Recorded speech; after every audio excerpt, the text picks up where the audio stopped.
Welcome to ecopenny. What tech device do I have that runs just on solar power and doesn't need any mains electricity? It's the solar powered LED floodlight.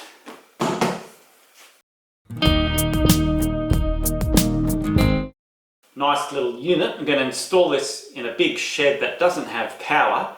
So the solar panel is going to charge the light and it's going to run on battery power when there's no sun and it's dark. So it's got nice packaging. This is from eSafety suppliers in Sydney, 396 Australian dollars. They can post it out to you, but there's an extra courier charge. So some of the features on the box: it's got remote control, it's got a PO4 lithium battery, which is less likely to explode. Of course, it runs off solar power, so there's no electric bill. High luminous efficiency. It's 100% green energy, relying on solar energy. Maintenance free. It's got a motion detector and a remote control to turn on and off. And it's IP65 waterproof. So the solar panel is waterproof and the light is too, but in this case we're going to install the light inside and just the solar panel is going to be on the outside. So let's unbox this, see what we've got in here. Hopefully it's just got cardboard packaging, but we'll see. Let's see if we can get this apart.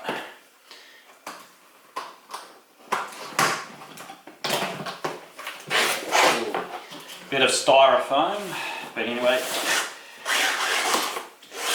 So we've got our solar panel. It's got our plug connector, so the solar panel connects to the lights. Got a bit of styrofoam.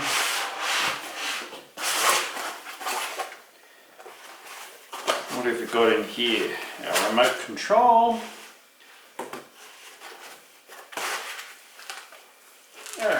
Batteries, AAA's for the remote control.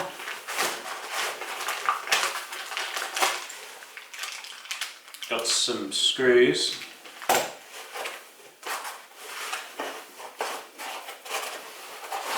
Bracket assembly in here. So the light does swivel. So I presume that's for the light, so it can swivel. User manual, I'll read that in a minute. So the box is recyclable, but these aren't. And there's our solar light, nice looking light. So I think these are for the solar panel.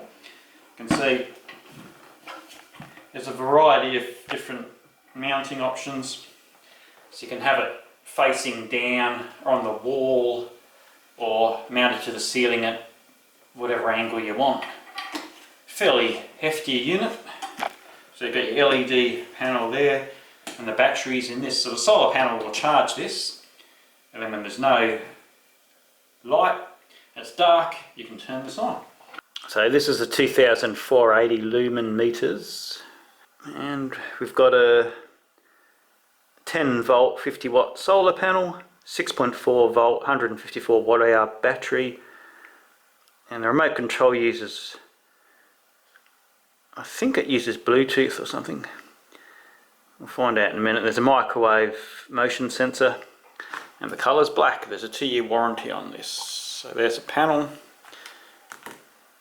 There's our remote control. Batteries and screws.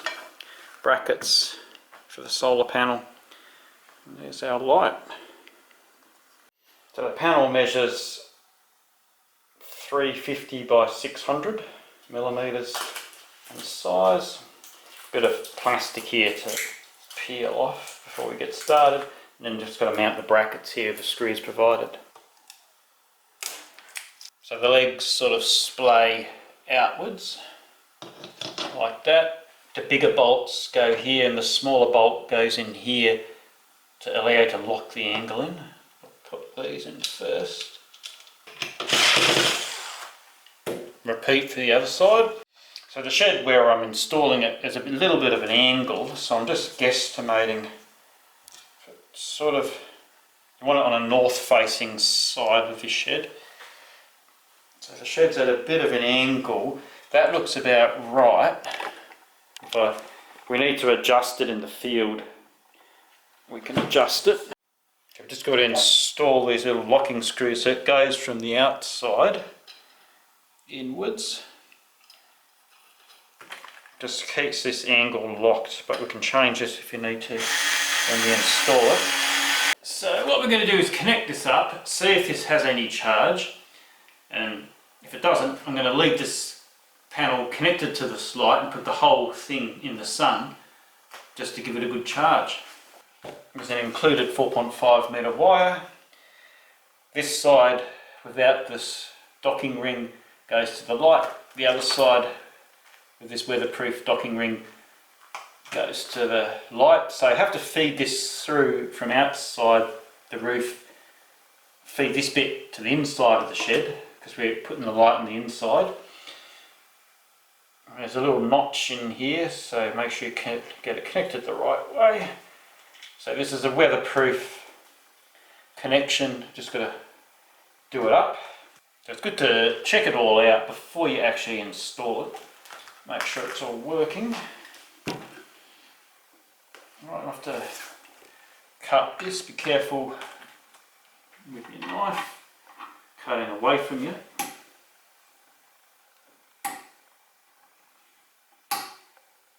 If you're not sure about the installation, get a professional to do it, but if you do it yourself, handy person, should be doable. Just get some scissors. So there's no 240 volt power involved. Got that free. It's all just DC battery power. Right, so our light's adjustable.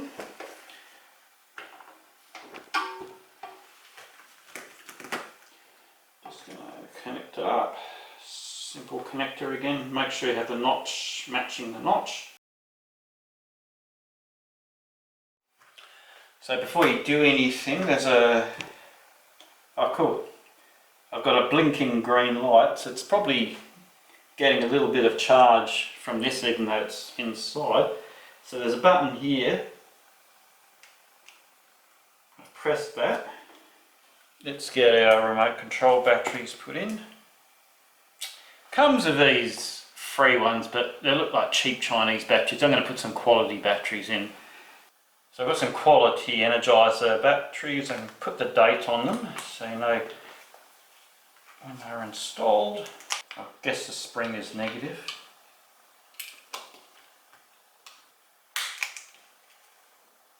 So I just installed them and that flashed if you saw that. So we'll just try and hit on. Hooray! So we've got a bit of charge in this, but I'm going to give it a charge. So simple use, you just press the top left on, off. I've got a blinking green light here. So it's got a battery indicator. If it's red, it's between 0 and 30%. Yellow, between 31 and 70%. Green, between 71 and 100%. If it's blinking, I think it means it's charging. And you can set it to auto and do other functions, but basically on and off is all we sort of need in our shed. So I'm going to leave the panel in the sun, give it a good charge before we install it. So you could almost use it as an ecopenny studio light, but so it's probably not going to light up the whole shed, but it will be a heck of a lot better than nothing. And you know, we'll see how it goes. You can always get a second one if it's not bright enough. The shed where I'm installing it is completely dark. Even in the daytime, you close the roller doors, close the door, it's completely dark. So this is going to be a great addition. So even during the day, if you're in the shed with the doors closed, you can still have light, and if you're there at night, you've got light. It's going to be fantastic. So I'm in the rural shed, so unfortunately there's no power here. So if all the doors are closed,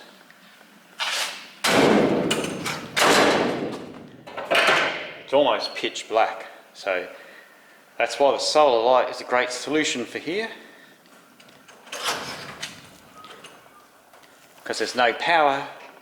Solar energy is going to charge the battery to give us the power for the lights. It's a pretty long shed, so there's 1, 2, 3, 4 crossbars, which are possible locations for the light.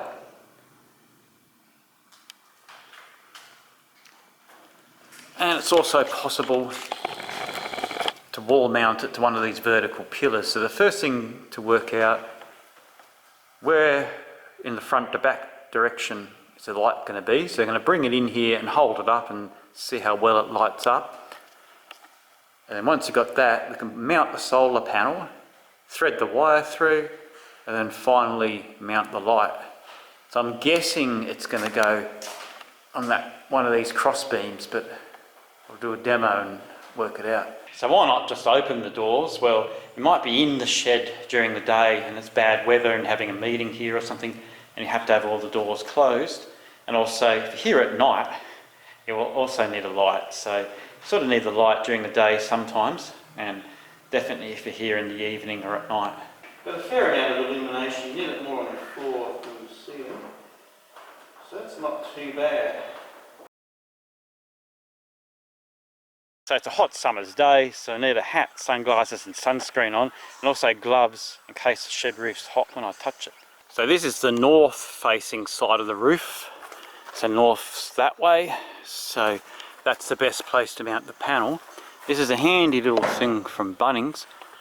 Just put this with the stick on the gutter like that, so when you rest the ladder up onto here, you're not damaging the gutter, and you just get the broom handle, stick it in if you want to move it or take it off. So we're on the roof, just going to remove some of these, lift up the panel to get the wire through. So you're going to put it the third cross beam across, so it's about here.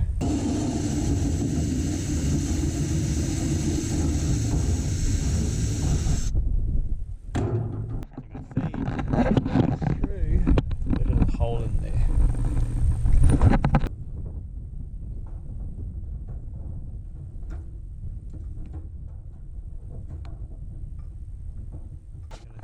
Sneak it in through the top there if you can see. So where these bumps are, there's a little bit of a gap behind this bump to thread it through. So where these screws are, there's a beam underneath here, so I'm going to either on the bumps or the flats to drill a hole through to put a big Tek screw in to mount the brackets. So it's got anywhere along here, it'll be good. So I'm going to do a pilot hole here for the solar panel, and then we'll put the Tek screw through. So masking tape just helps a bit stay in position. Just got the last panel screw going in for the roof.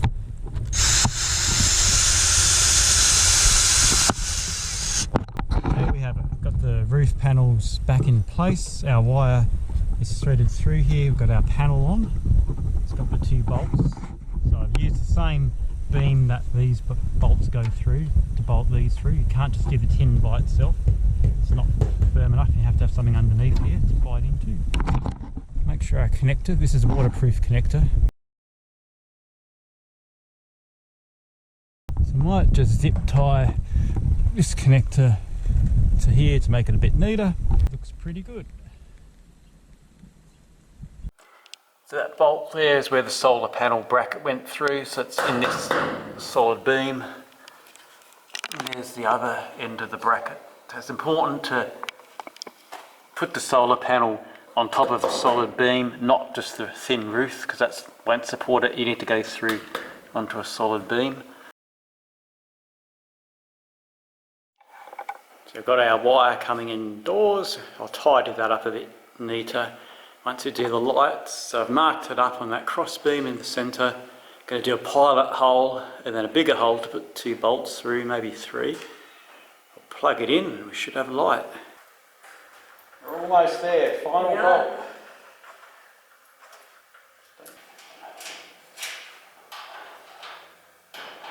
Yeah, just maybe leave it straight for now.